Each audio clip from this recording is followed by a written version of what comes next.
آئیے کتاب رحمت سورہ الکہف اٹھائیں۔ اللہ تعالیٰ نے ایک واقعہ بیان کیا ہے حضرت موسیٰ اور حضرت خضر علیہ السلام کا، کہ حضرت موسیٰ علیہ السلام عزم مصمم کر کے جب چلے تو اللہ فرماتا ہے کہ ہم نے حضرت موسیٰ علیہ السلام کو جس بندے کی نشانی بتائی تھی وہ بندہ ان کو وہاں مل گیا۔ سفید چادر اوڑے حضرت خضر علیہ السلام وہاں لیٹے ہوئے تھے، تو یہ جا کے ان کے پاس کھڑے ہو گئے کہ حضرت میں آپ کی خدمت میں اس لیے آیا ہوں کہ اللہ نے آپ کو جو خصوصی علم عطا کیے ہیں میں ان کو سیکھنے کی غرض سے آپ کی چوکھٹ پہ آیا ہوں۔ کہا تم میرے ساتھ صبر نہیں کر پاؤ گے، معاملے مشکل ہیں، سفر دشوار ہے، منزل کٹھن ہے، اور میرے معاملات ایسے ہیں کہ تم اعتراض کرو گے، اس کے بغیر تم رہ نہیں سکتے۔ حضرت موسیٰ علیہ السلام نے کہا اگر اللہ نے چاہا تو آپ دیکھیں گے میں صبر کروں گا، اور آپ کے کسی حکم کی کسی کام کی میں نافرمانی نہیں کروں گا، کسی کام کا انکار نہیں کروں گا۔ کہا کہ اچھا شرط یہ ہے کہ جو میں کروں اس پر تم اعتراض نہیں کرو گے، سوال نہیں کرو گے، یہاں تک کہ میں خود ہی نہ بتاؤں۔ تو کہا کہ یہ شرط ٹھہری، میں کوئی بات نہیں کروں گا۔ فانطلقا، دونوں چل پڑے، دریا کے پار جانا تھا۔ جو کشتی کا مالک تھا، کشتی بان تھا، وہ حضرت خضر علیہ السلام کو جانتا تھا، تو اس نے کرایہ بھی نہیں لیا، لیکن جب کشتی پر سوار ہوئے تو عصا مار کے حضرت خضر علیہ السلام نے کشتی کا ایک پھٹا توڑ دیا۔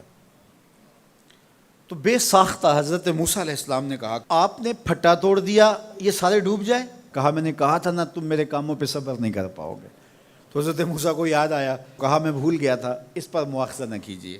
پھر دونوں چل پڑے، بچے کھیل رہے تھے، ایک خوبصورت لڑکا وہ بھی بچوں میں کھیل رہا تھا۔ حضرت خضر آگے بڑھے اور اس کی گردن مروڑ دی، اس کو قتل کر دیا۔ صاحب شریعت تھے حضرت موسیٰ علیہ السلام، نہ رہ سکے، پھر بول پڑے ایک جان کو بغیر کسی جان کے بدلے میں قتل کر دیا، اس نے گوایا کیا تھا ہمارا؟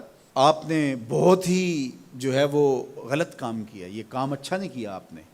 کہا میں نے کہا نہیں تھا کہ تم میرے ساتھ صبر نہیں کر پاؤ گے۔ کہا ایک موقع اور دے دیجئے، اب اگر میں نے کوئی اعتراض اٹھایا تو پھر دوبارہ مجھے آپ اپنی صحبت میں نہ رکھیے، عذر تمام ہو جائے گا۔ پھر دونوں چل پڑے، یہاں تک کہ ایک بستی میں دونوں آئے تو آپ نے بستی والوں سے کہا کہ ہم مہمان ہیں، آپ ہماری مہمان نوازی کیجیے، کھانا کھلائیے۔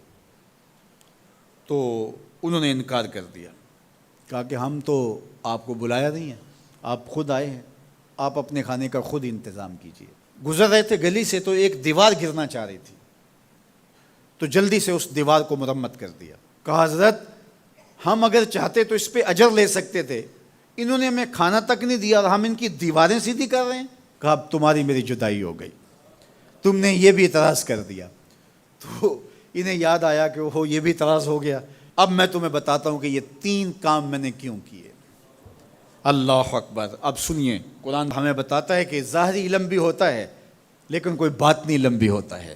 کہا وہ پہلی بات کشتی والی سنو، یہ 2 مسکین بچوں کی کشتی تھی، ان کے گھر کا چولہا اس کی کمائی سے جلتا تھا۔ دریا کنارے کنارے ایک ظالم بادشاہ رہا تھا جو لوگوں کی کشتیاں چھین رہا تھا، ہم نے تھوڑا سا عیب لگا دیا، وہ ٹوٹی کشتی چھوڑ کے چلا گیا۔ اب وہ تھوڑے سے پیسے لگا کے کشتی مرمت کرا لیں گے، گھر کا چولہا جلتا رہے گا، بتاؤ اچھا کیا یا برا کیا؟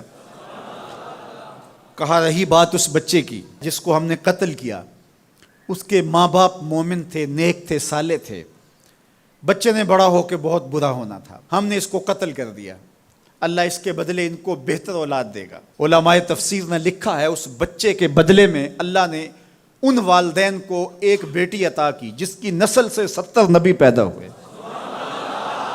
دیوار کی کہانی بھی سن لیجئے، یہ شہر کے 2 یتیم بچوں کی دیوار تھی اور اس کے نیچے ان کا خزانہ تھا، اور ان کا باپ بڑا نیک تھا۔ خزانہ دیوار کے نیچے ہے، دیوار گرنا چاہ رہی ہے، کسی معمولی دھکے سے گر جاتی۔ 2 ہی صورتیں تھیں، یا وہ بچے خود اپنا خزانہ اٹھا لیتے یا لوگ اٹھا کے لے جاتے۔ لوگ اٹھا کے لے جاتے پھر بھی ہاتھ میں کچھ نہ آیا، اور اگر وہ خود اٹھا لیتے تو بچے ہیں، بچپنے کی وجہ سے وہ اس کو اڑا دیتے۔ تو ہم نے اس کے اوپر دیوار کھڑی کر دی، جب تک وہ اس قابل نہیں ہو جاتے کہ یہ خزانہ نکال کے اس کو صحیح مصرف پہ لگا سکیں، اتنی دیر تک دیوار گرے گی نہیں۔ اللہ اکبر۔ وہ کسی وجہ سے دیوار قائم رہے گی، اور جب وہ اس عمر کو پہنچ جائیں گے جس عمر میں وہ اس خزانے کو سنبھال سکیں گے تو پھر دیوار خود بخود گر جائے گی اور یہ خزانہ نکال کر کے اپنے کام پہ لے آئیں گے۔ میں جب پہلی مرتبہ اس کو جو ہے وہ غور کے ساتھ تلاوت کیا تو مجھے یہ لگا کہ اس کا انطباق پاکستان کے حالات پہ بھی ہو سکتا ہے، اس لیے کہ یہ بھی یتیموں کا سرمایہ ہے۔ کتنے یتیم روتے بلکتے رہ گئے اور ان کے سر سے جو ہے وہ سائے اٹھ گئے اس وطن کے لیے، لیکن میرے مالک نے اس ملک کے خزانوں پر گہرے پہاڑ اور بڑی بڑی دیواریں کھڑی کر دی ہیں۔ جب تک یہ قوم بلوغت تک نہیں پہنچے گی اتنی دیر تک وہ خزانے ظاہر نہیں ہوں گے، اور جب یہ قوم اپنی بلوغت تک پہنچے گی، شعوری بلوغت، فکری بلوغت، علمی بلوغت، اور رب سے جو وعدہ کیا تھا پاکستان کا مطلب کیا، لا الہ الا اللہ، جب اس بلوغت تک یہ پہنچ جائے گی، اس وعدے کی تکمیل ہوگی، پھر رب دیوار ہٹا دے گا اور پاکستان کو اللہ اتنے خزانے دے گا اور پاکستان ایسا مالا مال ہوگا دنیا دیکھنے آئے گی انشاءاللہ۔ اس لیے رب نے دیواریں بنا کے رکھی۔ تمہارا باپ معین الدین چشتی بڑا نیک تھا، تمہارا باپ داتا گنج بخش علی حجویری بڑا نیک تھا، تمہارا باپ حضرت مجدد الف ثانی بڑا نیک تھا، ان کی وجہ سے میں دیواریں کھڑی کر رہا ہوں اور مضبوط حصار لگا رہا ہوں تمہارے خزانوں پر، اور وہ وقت آئے گا جب تم بلوغت کی عمر کو پہنچو گے دیواریں ہٹ جائے گی اور تمہارا وطن زمانے پہ مہکتے پھول کی طرح اور چمکتے ستاروں کی طرح اور روشن آفتاب کی طرح چمکتا اور مہکتا دکھائی دے گا، اور زمانہ پاکستان دیکھنے آئے گا، پاکستان دنیا کی قیادت کرے گا انشاءاللہ۔ تو کہا یہ تعویل ہے ان باتوں کی جو باتیں میرے رب نے مجھے بتائی، اور یہ میں نے اپنی مرضی سے نہیں کہیں، اور جو میں نے کیا اپنی مرضی سے نہیں کیا۔ تو یہ باطنی باتیں ہیں، شاید یہ باطنی باتوں کے جوش میں یہ بات بھی میں کر گیا۔ وہ کیا کسی نے کہا تھا کہ بھری محفل میں ایک راز کی بات کہہ دی، بڑا بے ادب ہوں سزا چاہتا ہوں۔